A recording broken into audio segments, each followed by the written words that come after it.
Hi friends, hat-trick hero Shivanna ಅವರು cancer treatment ಮುಗಿಸಿಕೊಂಡು ಭಾರತಕ್ಕೆ ಹಿಂತಿರುಗಿದ್ದಾರೆ. ಶಿವಣ್ಣ ಫ್ಯಾನ್ಸ್ ಹಾಗೂ ದೊಡ್ಡ ಮನೆ ಫ್ಯಾನ್ಸ್ ಶಿವಣ್ಣ ಅವರನ್ನು ಭರ್ಜರಿಯಾಗಿ ವೆಲ್ಕಮ್ ಮಾಡಿದ್ದಾರೆ.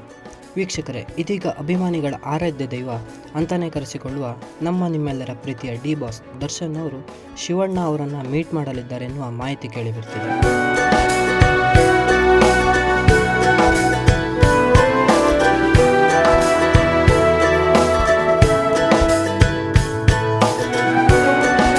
ಗೆಳೆಯರೆ, ಫ್ಯಾನ್ಸ್ಗಳ ಮಧ್ಯೆ ಏನೇ ಜಗಳ ಗಲಾಟೆಗಳಿದ್ದರೂ ಸಹ ನಟ ದರ್ಶನ್ ಮತ್ತು ಶಿವಣ್ಣ ತುಂಬ ಅನ್ಯೋನ್ಯವಾಗಿದ್ದಾರೆ. ಮೊದಲಿನಿಂದಲೂ ಶಿವಣ್ಣ ಬಗ್ಗೆ ದರ್ಶನ್ಗೆ ಅಪಾರ ಗೌರವ. ನಟ ಶಿವಣ್ಣ ಟ್ರೀಟ್ಮೆಂಟ್ಗೆಂದು ಅಮೆರಿಕಕ್ಕೆ ತೆರಳುವಾಗ ದರ್ಶನ್ ಅಭಿಮಾನಿಗಳು ಶಿವಣ್ಣ ಆದಷ್ಟು ಬೇಗ ಗುಣಮುಖರಾಗಿ ಬರಲೆಂದು ಶುಭ ಕೋರಿದರು. ಇದೀಗ ದರ್ಶನ್ ಮೂಲಗಳಿಂದ ಕೇಳಿ ಬರ್ತಿರುವ ಮಾಹಿತಿ ಪ್ರಕಾರ ದರ್ಶನ್ ಅವರು ಶಿವಣ್ಣ ಅವರನ್ನು ಭೇಟಿಯಾಗಲಿದ್ದಾರೆ ಎನ್ನುವ ಮಾಹಿತಿ ಸಿಕ್ಕಿದೆ. ವಿಡಿಯೋ ಇಷ್ಟ ಆದರೆ ಲೈಕ್ ಮತ್ತು ಸಬ್ಸ್ಕ್ರೈಬ್ ಮಾಡಿ ಫ್ರೆಂಡ್ಸ್.